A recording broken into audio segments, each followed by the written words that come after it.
So, following the tradition of ladies first, I will continue with the ladies. I will call Shamsa Shego to the podium now. Please welcome.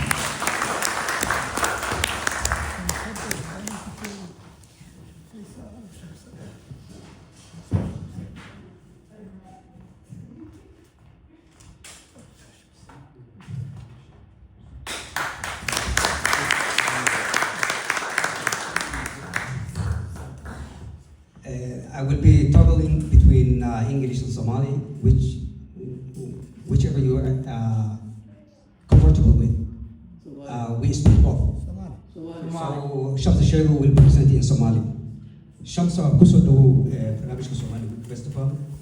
sanadkii 17aad oo aan nasiib u yeelatay inaan nala joogto sanadkan aad baan kaaga mahadcelinaynaa waqtigaaga iyo ajiibintii asuuladii lagu fidiyay soo ajiibtay. Hadda waxaad ka mid tahay bahda qoraaga horena waad ugu midahay buuggaagii ugu horreeyay baan u maleynayaa caawinan halkan kusoo bandhigayo bal marka hore soo dhawow baan ku leeyahay kusoo dhawow London kuma cusbid horaad buu sii joogtay laakiin hadda qurbaha reer Sweden baa tahay anaa isbitaalkan marka mar labaad baan kusoo dhaweynayaa waxaynu ka hadlaynaa buugga Geel Toosiye ama Geel Toosiye Geel Toosiye way sidaas ugu saxan marka macnihiisa iyo kulli waxa weeye waa sheeko fareed aad u macaan weeye ma sii faahfaahinayno gudaha usii geli mayno laakiin guud ahaan baan ka hadlaynaa Shamsana waa inoo joogtaa hadhow buuggana waa la helayaa marka Shamsa kusoo dhawow buuggani waa kaagii kuugu horreeyay wey. Asalaamu calaykum waraxmatullaahi wabarakaatuh. waxoogaa neefas ah waxba haga baqan ku soco. waa idin salaam dhammaantiin aad iyo aad ayay sharaf iigu tahay inaan kasoo qayb galo Somali Week Festival 17aad. waxaan u mahadnaqayaa Kate oo imaanta qaaday dhammaan dadka kasoo qayb galay halkan caawa oo waqtigooda geliyay oo dhan aad iyo aad u mahadsan tahay. waa saa sheegtay waa buuggii ugu horreeyay uma malayn karo inaan qoraa isku magacaabi karo laakiin barbarad ayaa jidka ayaan kusoo jiraa. aad baad umahadsan tahay marka waa buugga ay kugu horreeyay waana sheeko faneed marka adan gudaha usii gelin bal waxaad iiga warantaa bal wadadii aad u martay qorintiisa siduu ku dhashay oo ahaa muhiimadda uu leeyahay sheekadan qorinteeda iyo baahinteeda bal inaad wax yar dul marto xoogaa yaroo musdaleed inaad u yeesho. waa mahadsantahay su-aashaas qaaliga ay weydiisay.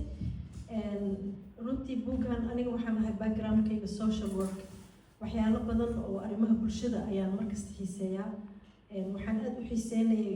guurka iyo jaceylka muddana waan ka fikirayay inaan waxyaalaha ku saabsan dareenka shaqsiga aan soo bandhigo. buuggan waa buug qiso khayaali ah oo jaceyl ah oo muddo badan aan ka fikiri jiray runtii laakiin fursad aan u helay inaan soo bandhigo markii aan la hadlay qoraa Saciid Jaamac oo aan caawina la joogin Allah u naxariisto oo igu dhiirigeliyey oo igu xiray qoraa kale caawa hadda halkan nala jooga Maxamed Xirsi Guuled Cabdibashiir. runtii qofka markuu yahay qoraa qalbigiisa wax ku jiraan wuxuu u baahan yahay albaabka in laga furo. Cabdibashiir aniga waan la xiriiray waxaan ku yidhi Cabdibashiirow horta intaan sheekada dhinacaas gelin adeer Saciid wuu jiranaa markaa isla hadlaynay isagoo buuggii aan bilaabay oo haaf maraya dhinta Allah u naxariisto laakiin intuusan dhigin wuxuu igu xiray Cabdibashiir.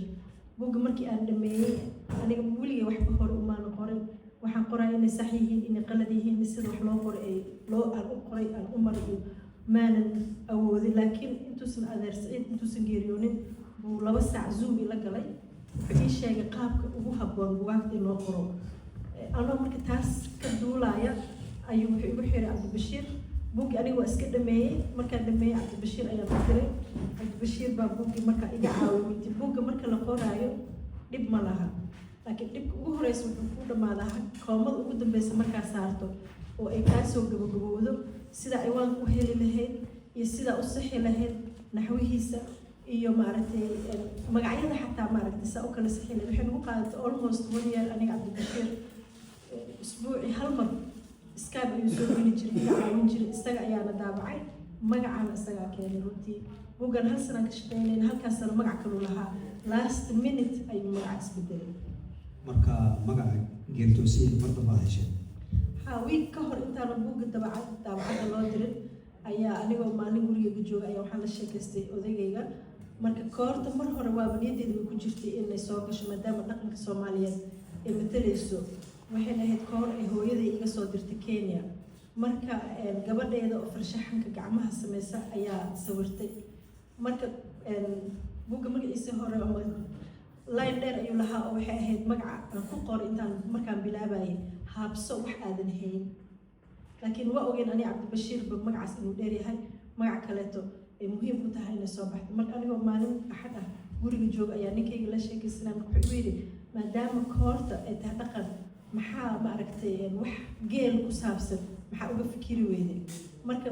luul oo halkan nala joogta luul kulmiye ayaa waxay iga keentay Djibouti buug weyn oo dictionary aad weyn kun page ka badan runtii marka halkaas baa waxaan ka fiiriyey maaragtay magacyada duurjoogta marka waxaa ii soo baxay geel daaje magacaas ayaan jeclaaday marka habeenkii axadda ani Cabdibashiir ballan aan lahayn ballantii Cabdibashiir markii aan la hadlo wuxuu igu yiri marka u sheegay waxaan ku Cabdibashiir magacaas soo helay geel daaje isla markii wuxuu yiri waa geel toosiye saasi ku noqotay marka geel toosiyana macnihiisa kale waa sheegi karaa aad baad u mahadsan tahay waxaan ku weydiinayaa su-aalkan waxaan kaa weydiinayaa habraaca raacada markaad wax qorayso proceska hab qoraalkaaga kolley waa buuga ay kugu horreeyey laakiin qoraal kasta wuxuu leeyahay habraac oo wax u qoro bal waxaad ka sheegi kartaa habraac aad raacday markaad wax qorayso muxuu yahay maxay yihiin dabeecadaha aad curinaysa aad qorayso inta badan horta maadaama aan waxba hore u qorin habraac iyo ma diyaarsaneen laakiin markii niyadeeda wax kasoo maxaan waxaan isku dayi jiray inaan fadhiisto oo aan qoro marmarka qaarkood markii aan qoraayo labada capital ama labada ugu horeeya markaan qoray adeer Saciid uu arkay ayaa wuxuu igu yidhi labada capital isku mid ma aha laba meel bay u kala socdaan waa laba sheego marka mid ku ha midkii markii aan jaray oo aan rabay kii kale inaan development aan kusii sameeyo sii dhiso dadka ma aragtay characterka meesha ku jira iyaga iska soo galaya isku soo ciriirinaya marmarka qaarkood ma awood yani inaan controlo characterka fire oo kaleeto niyadeeda kuma jiro markaa buugga qoray markay soo gashay isla markii ayadaa la wareegtay marka waxay ku xiran tahay automatically waxa ka fikiraysa iyo waxa kugu soo maxaya iyo sheekada aawadi inay kula aadayso inaa niyadaada waxa ku soo galay inaa meel ku qortid halka in laga fikiro ma ani marka adeer Saciid waxyaalo igu waali waxay kamid ah markaa wax qoraysid qalbigaaga waxa ku jiro qor kadib ayaa gadaal laga fiirin doonaa marka laakiin hadaa marka sadar qoraysa aad ka fikirtid kan masaxsiyan kan maqaldan yahay waxay dib ugu noqonaysaa inaa horumar u samaysid marka waxaa fiican habraaciga wuxuu ahaa inaan qaladka focus gareyn wixii niyadda ku jiro aan qoro dib dambe laga shaandhayn karo inaad sii dayso marka hore kadibna dib loo eegi karo aad baad umahadsan tahay sheekada geeltoosiye sidaasa sax adigoon dhex gelin u ahaa siidada sheekada in yar ma ka xusabta aad iyo aad marka geeltoosiye waa arbaha buugga ayay sheekadu ku saabsan tahay iyo xiriiradiisa uu la leeyahay dumarka uu guursanayo marka waa nin laba xaas leh laakiin sheekadu waxay ku bilaabanaysaa gabar saddexaad oo is-shukaansanayaan labada xaasna way ku jiraan buugga laakiin gabadha saddexaad iyo isagase isku baranayaan iyo halkii ku gabagaboobayso ayuu sheekadu ku saabsan tahay aad baad umahadsan tahay geeltoosiye wuu inoo yaallaa isaguna xagga qoraad ugu tagaysaa waa lagu saxiixayaa qoraagana waad la sheekaysan kartaa haddii ilaah yiraahdo marka isagana waa idinku baraarujinaya inaad ka warqabtaan aad baad umahadsan tahay